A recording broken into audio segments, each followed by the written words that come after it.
la condena. Y en el párrafo siguiente dice, podrá. Entonces le condeno a 2 años, veo los estudios, veo con quién vive, veo sus condiciones educativas, socioeducativas, y digo, bueno, vamos a suspenderle. ¿Cuánto tiempo puede durar la suspensión de la condena? 2, hasta 3. Hasta 3 años. Yo te condeno a 1 año, pero la suspensión puede durar más tiempo. ¿Está? El 208, la suspensión a prueba de la ejecución de la condena, al cual se le aplican reglas del 209, la imposición de ciertas obligaciones y, no me acuerdo, la imposición de ciertas obligaciones, reglas de conducta y las imposiciones. Pero acuérdense dónde estamos, por eso les vuelvo a decir, en el capítulo de las sanciones. Todo esto significa que hay un veredicto de tipicidad, de antijuridicidad, de reprochabilidad. Te tengo que condenar y en vez de condenarte a pena privativa de libertad, socioeducativa o correccional. O combino las dos. Hazme un desastre y combino, chao. O te condeno a una pena privativa de libertad y te doy 1 año de cárcel y te puedo suspender esa condena. Tampoco te vas adentro. Ahora, ¿qué pasa si incumplís tu condena? Adentro. Vamos. ¿Qué pasa si incumplís? Yo te condené a 1 año, te dije, no podés salir entre las 8 de la noche y las 6 de la mañana, no podés consumir alcohol en la vía pública, tenés que seguir estudiando y se te encontró a las 3 de la mañana chupando en la calle. ¿Cómo se llama eso? No, desacato sí, pero ¿qué hago? ¿Qué aplico? Revocatorio. La revocatoria que está, me parece, en el artículo 210 o 11 por ahí del Código de la Niñez. Entonces, el incumplimiento implica la revocatoria de la suspensión a prueba de la ejecución de la condena y significa que te vas a ir adentro a cumplir tu sanción. Y vos venís y le atropellás y le decís, no, si yo 8 meses estuve en libertad, me porté súper bien, me faltan solamente 4 meses. Perdiste tus 8 meses, cuate, te vas adentro 1 año. Empieza todo. Se hace una audiencia donde en el mismo artículo está previsto, el juez puede considerar la posibilidad de no revocarle la suspensión de la condena, pero ¿qué hace el juez? Le escucha. El 80% de los que incumplen se van a la farmacia a comprarle geniola a su abuela, aspirina a su tío, todos siempre tienen la misma cosa. Se encontraron nomás con nosotros. 4 meses para cumplir los 1 año te vas. Dice ese último artículo, no se tendrá en cuenta. No será reembolsable. No, claro, no. Todo lo que vos diste, como dice la compañera, las prestaciones que cumpliste, ULE, como dicen ustedes. Para 1 o 2 años, claro, de 2 años, 2 años, si es 1 año, 1 año. Polietileno. Pero yo, por ejemplo, te puedo dar 1 año de condena y darte 2 años de suspensión de la ejecución de la condena. Claro. Entonces yo digo, no, vos necesitas una terapia psicológica porque son muy violentos. El adolescente tiene un problema de control de la ira. Entonces necesita 24 sesiones psicológicas de 1 vez al mes o 2 veces al mes. Entonces yo, ¿qué hago? Le doy 2 años de suspensión de la condena. Ahora, si el tiempo incumple allá al mes 14, va a tener que irse 24 meses adentro, 2 años.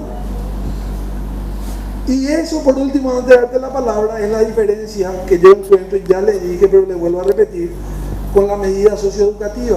Yo, juez, le suelo condenar a los adolescentes a medidas socioeducativas. El problema que para mí existe es que la medida socioeducativa no se puede revocar. No se puede revocar. El adolescente incumple una vez, le va a percibir, le va a amonestar, le va a combinar, pero no tiene una fórmula de revocatoria como sí tiene la suspensión a prueba de la ejecución de la condena. Entonces, las medidas socioeducativas no se pueden revocar. De hecho, cuando el adolescente cumple 20 años, se tienen que extinguirlo nomás ya. Entonces,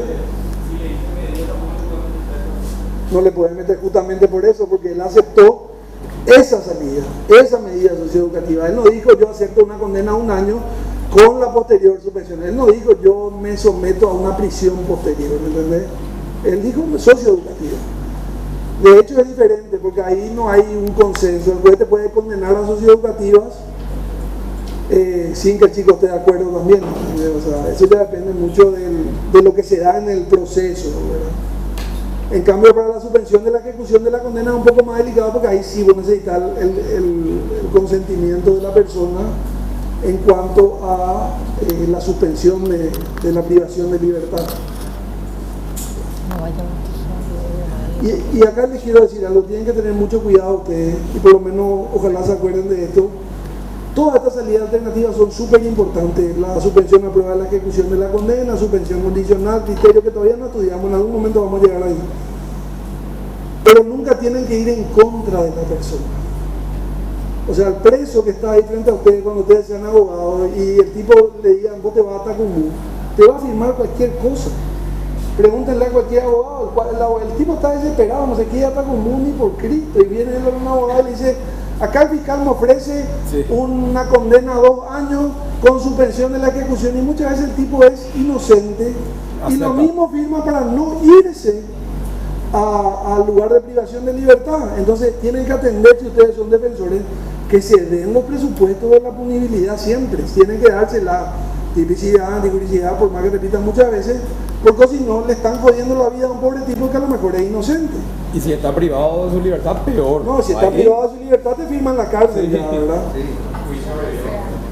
Sobre todo en el procedimiento abreviado, que es una figura que algunos consideran luego que es inconstitucional porque nadie está obligado a declararse culpable. Esa figura, el procedimiento abreviado, que está establecido en el artículo 420, 421 del Código Procesal Penal, dice que vos rompes tu presunción de inocencia y decís, no, yo sí le maté, perdón, yo sí le clavé, yo sí le robé, yo sí tal. Entonces vos mismo te estás culpando. Pero dice Alberto Binder, que es un jurista argentino, que eso es inconstitucional, y en adolescentes es más inconstitucional aún, porque si ustedes leen la ley 2169, en el tercer artículo de la ley 2169, que modifica todo el sistema de... Está hablando usted. La ley 1702/01. Que la 1702, pero que modifica el Código Civil en cuanto a la responsabilidad, la capacidad de hecho. Dice que una persona, cuando recién es capaz de hecho, ¿a partir de qué edad? A partir de los 18 años, primer artículo de esa ley. Entonces, mucha gente puede decir que un adolescente no tiene la capacidad para prestar ese consentimiento. Es discutible, pero no quiero entrar en esa polémica porque podemos estar mucho tiempo ahí trancados. ¿Qué iba a decir? ¿Qué iba a decir? No sé quién.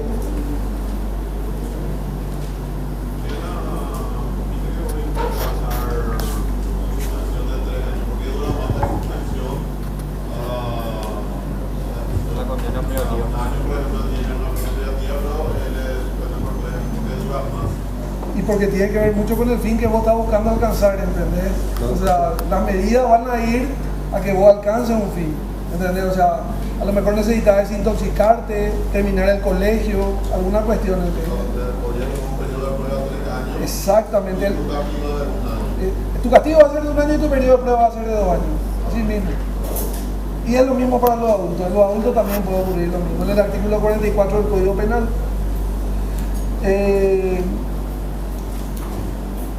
Yo quiero pasar ahora rápidamente al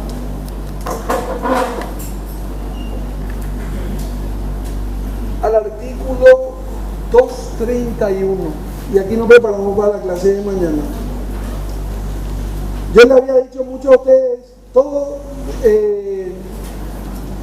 lo relacionado al artículo, ya les vuelvo a decir, 220, 221, 222, 223, 224, 225, 226, 227, 228, 229, queda en manos de ustedes. Si eso lo pueden leer y aprender ustedes solos, ahí yo no tengo nada que enseñarles, leer nomás.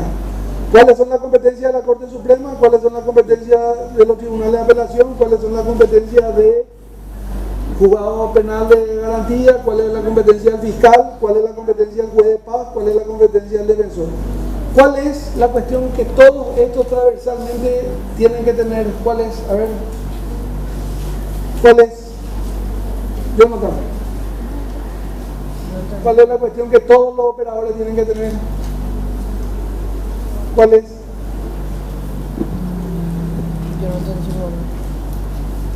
Las ¿Qué se recibe?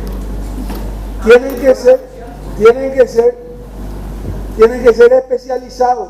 Ah, Todos los operadores acá son especializados. ¿De dónde viene eso? Ya le dije 1.000.000 de veces. Artículo 40.3 de la Convención de los Derechos del Niño. Nos regimos por leyes especiales, código, libro quinto del CNA, 1680, libro quinto. Procedimientos especiales, la remisión del 234 y el 242, solo para adolescentes. Y operadores especializados, todos, jueces, fiscales. Y te dice el 230, la Policía Nacional también tiene que ser especializada. Hasta la policía que interviene en los procesos donde hay adolescentes tiene que ser especializada. ¿Dónde está eso? Convención de los Derechos del Niño, artículo 40.3, artículo 5.5 del Pacto de San José de Costa Rica, artículo 222 al 230 de nuestro Código de la Niñez, del libro quinto, y van a encontrar en la observación general número 24 del Comité de los Derechos del Niño, en las reglas de Beijing y en las reglas de Riyadh. Obligatoriamente todos tienen que ser especializados. Si alguien se tomó la molestia de leer la causa, el juicio que les puse hoy en el Classroom, van a entender un poco lo que estoy diciendo. Así que les recomiendo que lean esa sentencia que encima traduje para ustedes. Sí. ¿Por qué entonces los menores infractores a esta penalidad no deben si debería ser? Che, mi teléfono no suena, ¿no? Ahí está. ¿Qué pasó? ¿Por qué los menores infractores caen en unidades penales ordinarias, siendo que deberían ser especializados? ¿Por qué los menores caen en unidades ordinarias de adultos si debería ser especializado? ¿por qué? Porque no hay muchos lugares especializados. ¿Quién puede responder? No, esto no es un carnaval. Bueno, por hoy sí. Mañana nos vemos. Mañana nos vemos. Te aprecio mucho, pero no.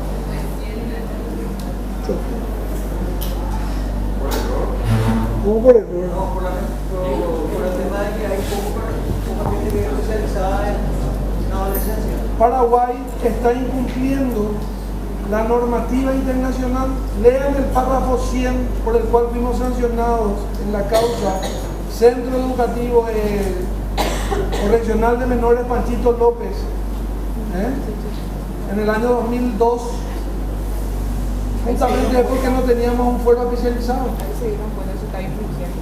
Ahí murieron quemados varios chicos y se dieron cuenta que no estaban separados condenados de procesados, se dieron cuenta de que no había jueces especializados, se dieron cuenta que los educadores no eran, de que los guardiacárceles no eran educadores. Entonces, ¿qué dice la Corte Interamericana Paraguaya? Es responsable de no velar por ¿qué cosa? Por el interés superior de los adolescentes privados de libertad, en directa concordancia con qué? ¿Con qué? Con la educación, muy bien, pero ¿qué más? Una convención. Con la protección integral que cada niño y adolescente tiene que recibir de parte del Estado. Íntegra, interés superior del niño. Pero hay una trampa. Está muy bien tu pregunta. Porque el código, en los artículos transitorios, al final del código del libro quinto, van a encontrar que dice: hasta que este fuero especializado se arme totalmente, los tribunales ordinarios van a ser los encargados de, supletoriamente, de llevar el proceso penal juvenil. Entonces, eternamente nos agarramos de ese artículo. Tira la pelota otra vez. Y tal es la gravedad, pero es grave, que la fiscalía no tiene ni un fiscal especializado.